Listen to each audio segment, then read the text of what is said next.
کہ RGST جو ہے یا ریفارم جنرل سیلز ٹیکس جو ہے وہ جنرل سیلز ٹیکس کے اگینسٹ آ رہا ہے. یعنی یہ والا جو قانون ہے GST ایکٹ 1990 اس کو ختم کر دیا جائے گا اور اس کی جگہ RGST آئے گا. اب پہلے GST کے تحت 17 سے لے کے 25% تک ٹیکس لگایا جاتا تھا. اس میں 17% ٹیکس جو ہے بجلی بھی تھی, اس میں ٹیشو پیپر بھی تھا, آپ کا صابن بھی تھا, 19% آپ کی پیٹرولیم کی مصنوعات تھی, اور سب سے امپورٹنٹ بات ہے کہ آپ کی CNG پہ کوئی 25% سیلز ٹیکس تھا. اب ان تمام چیزوں کو ختم کیا جا رہا ہے, اور یہ جو انوملی ہے کہ اس پہ اتنا ٹیکس اور اس پہ اتنا ٹیکس, اس کو ختم کر کے اس یونیفارم ٹیکسیشن سسٹم لا رہے ہیں. اس سلسلے میں 15% ٹیکس طے ہوا ہے کہ ہر آئٹم پہ لگے گا. سسٹم کو آسان کر رہے ہیں آپ, اس کو ہم آسان کر رہے ہیں. اس کے دو مقاصد ہیں. اس کا ایک مقصد تو یہ ہے کہ ہمارا جو ٹیکسیشن کا دائرہ کار ہے اس کو ہم وسیع کرنا چاہتے ہیں, نمبر 1, اور نمبر 2 ہم اکانومی کو ڈاکیومنٹ کرنا چاہتے ہیں. آپ کو پتا ہے کہ ہماری $165 بلین کی اکانومی ہے, اور اس میں سے آدھی سے زیادہ جو ہے وہ ڈاکیومنٹڈ نہیں ہے.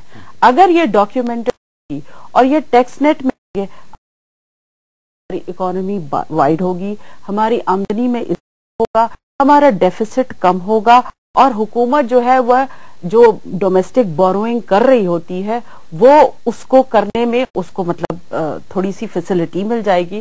PSDP ہماری چیز ہوں گے. اچھا, اب مہنگائی کے جہاں تک انہوں نے بات کی ہے, دیکھیے آپ دسترخوان پہ کیا چیزیں رکھی ہوئی ہوتی ہیں؟ دال رکھی ہوئی, سبزی کی ڈش ہوتی, یہی ہوتا نا, سلاد ہوگا, رائتا ہوگا, یہی کوئی ایک ایسی چیز نہیں ہے نہ دال نہ چاول پہ ہے نہ چینی پہ ہے. چائے ضرور ہے, چائے جو پیکجڈ ہے اس پہ ضرور ہے, لیکن جو آپ کھلی چیزیں لے رہے ہیں, آٹا بھی, اس پہ کوئی سیلز ٹیکس نہیں ہے کسی قسم کا کوئی. تو لہٰذا جو آپ کی بنیادی کھانے کی چیزیں ہیں اس پہ کوئی فرق نہیں آ رہا ہے. نمبر 1. دوسری بات یہ ہے کہ یونیفارمٹی آ رہی ہے. آپ خود سوچیے, CNG پہ گندم پہ نہیں ہے, لیکن جو مشین ہے $100 پہ ہم $25 ٹیکس دیتے ہیں, اب وہ کم ہو کے $15 ہو جائیں گے. آپ نہیں سمجھتے اس سے فرق پڑے گا؟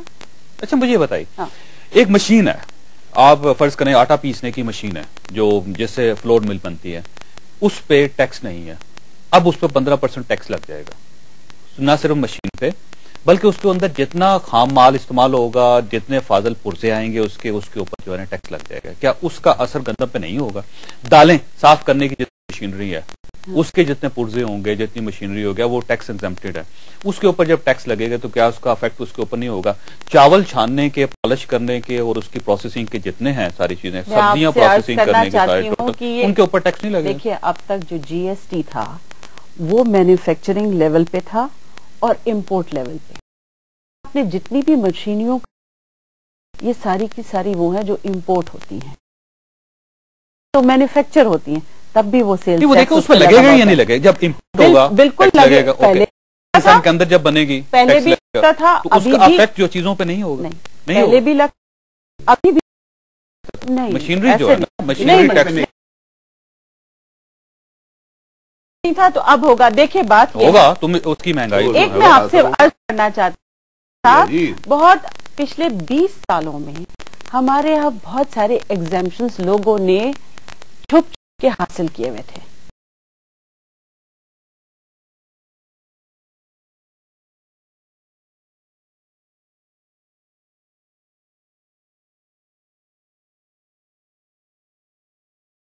نہیں, بہت سے ادارے, پروفیٹیبل ادارے جو تھے, مثلا فوجی فاؤنڈیشن, لگائیں ٹیکس اس پہ.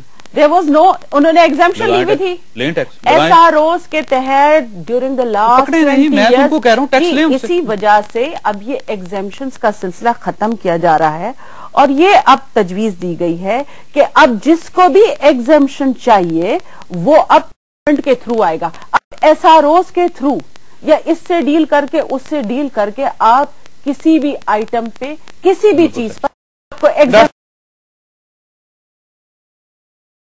واب صاحبہ نے انہوں نے کہا ہے کہ مہنگائی نہیں بڑھے گی. آپ کس بنیاد پر کہہ رہے ہیں فوزیہ واب صاحبہ آپ دیکھیں نا, آپ کی ٹیبل پہ چکن بھی ہوگا, ایگز بھی ہوں گے, دودھ بھی ہوگا, سبزیاں ہوں گی, جیسے آپ نے کہا مشینری پہ ٹیکس لگے گا. اب جو دودھ آپ پروڈیوس کر رہے ہیں, یا آپ مٹن پروڈیوس کر رہے ہیں, یا آپ بیف پروڈیوس کر رہے ہیں, اس کی جو انپوٹ فیڈ ہے جو آپ نے دودھ والے جانوروں کو دے رہے ہیں, اس پہ آپ سیل ٹیکس لگا رہے ہیں. پولٹری پہ آپ سیل ٹیکس لگا رہے ہیں. انڈائریکٹلی وہ اتنی زیادہ بڑھ جانی ہے کہ وہ 15-20% سے زیادہ اس کی قیمت بڑھ جانی ہے. یہ الگ ہے کہ مطلب پہلے 2-3 مہینے نہ بڑھے, لیکن الٹیمیٹلی اس کی قیمت بڑھ جائے. اچھا جی, میں آپ کے سوال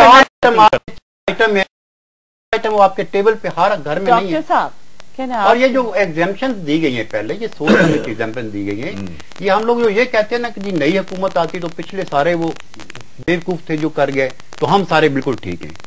یہ بڑی سوچ, بہت سارے ایکسپیریمنٹس ہوئے ہیں. اب جو فوڈ آئٹم ہے, جیسے کیونکہ ان کو ایگزیمپشنز ملی ہوئی تھی, پروفیٹیبل بزنس تھا, تو لہٰذا ان کو فکر ہے. نہیں میڈم, پروفٹ تو ہونا چاہیے نا, پروفیٹیبل تو ہوگا, کام چلے گا نا. کسی بھی چیز پر ایگزیمپشن نہیں ملے گی. Everybody has to be in the tax rate. اچھا آپ مجھے یہ بتائیے, آپ صاحب ایک میری بات لیں, ایک منٹ پلیز, مجھے یہ بتائیں کہ جب ملک کے حالات آپ کے کیا ہیں, بجلی آپ ہمیں نہیں دے رہے, سوئی گیس آپ ہمیں نہیں دے رہے, لا اینڈ آرڈر آپ ہمیں نہیں دے رہے, کڈنیپنگ یہاں پہ ہو رہی ہے, اور کیا کی سوچن میں کوئی بندہ دنیا سے یہاں پہ انویسٹمنٹ کرنے کو تیار نہیں ہے. آپ کا اپنے ملک جو ان حالات میں آپ اپنی انڈسٹری کو بوسٹ کریں. سب سے پہلے جج صاحب ایک منٹ, مجھے بات کرنے دیں پہلے, مجھے بات کرنے دیں. میں تو کامن مین ہوں, میرے لیے تو پیپلز پارٹی کامن مین نہیں ہے جی, آپ مرغی مہنگی کر میرے لیے نہیں, مرغی تو اس وقت 100 روپے آپ 2 کروڑ ٹیکس دیتے ہیں, تو آپ کامن مین. میں کہتا ہوں نا کہ جو مجھ سے زیادہ امیر لوگ ہیں وہ کیوں نہیں ٹیکس دیتے. میں یہ کہتا ہوں بے حساب لوگ ہیں سر. صاحب میں آپ کو بتا دیتا ہوں, سر میں آپ کو یہ کہتا ہوں, صاحب کتنا ٹیکس دیتے ہیں سر. ہم اس ملک کے باشندے ہیں, ہمارے پاس بالکل آپ اپنے ٹیکس ریٹرن بتا سکتا ہوں. کتنا دیتے ہیں ٹیکس؟ لاکھوں میں. مطلب اب میں آپ کو ایگزیکٹ اگر میں آپ کو کہوں تو آپ تو بلیو نہیں کریں گے, وہ تو میں کاغذات آپ کے سامنے لا کر رکھ سکتا ہوں. آپ پھر مجھ سے پوچھیں گے, ان سے پوچھنے آپ کے سامنے جی, وہ کہتے ہیں. دوسری بات یہ میں آپ کو کہتا ہوں کہ جو دنیا پوری ہے, دیکھیں جی ہمارے یہاں پہ بینک انٹرسٹ کتنا ہے, 17-18% ٹیکس سے, یہ جو ہے انٹرسٹ ریٹ ہے.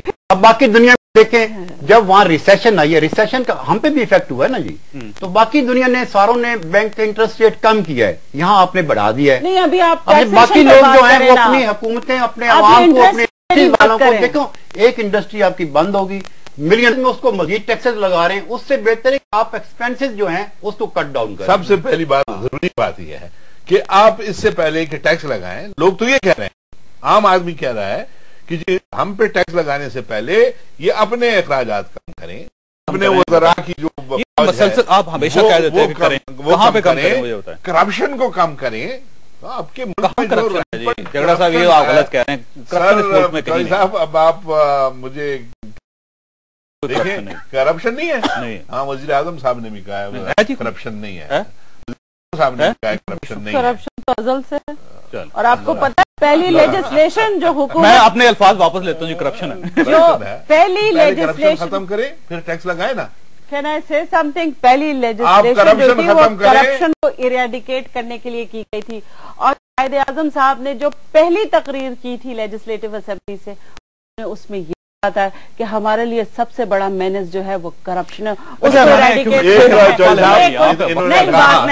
کہا کہ جی غریب کے غم کی وجہ سے ان کو نیند نہیں آتی, اور انہوں نے اسی لیے دال اور چاول اور یہ چیزیں جو ہیں سبزی, اس پہ ٹیکس. مجھے یہ بتائیں کہ غریب آج دال خرید سکتا ہے؟ اچھا میں وقفہ لے لوں, وقفے کے بعد میں نے آپ سے ریٹ ضرور پوچھنا جھگڑا صاحب, یا ایک چھوٹی سی بریک.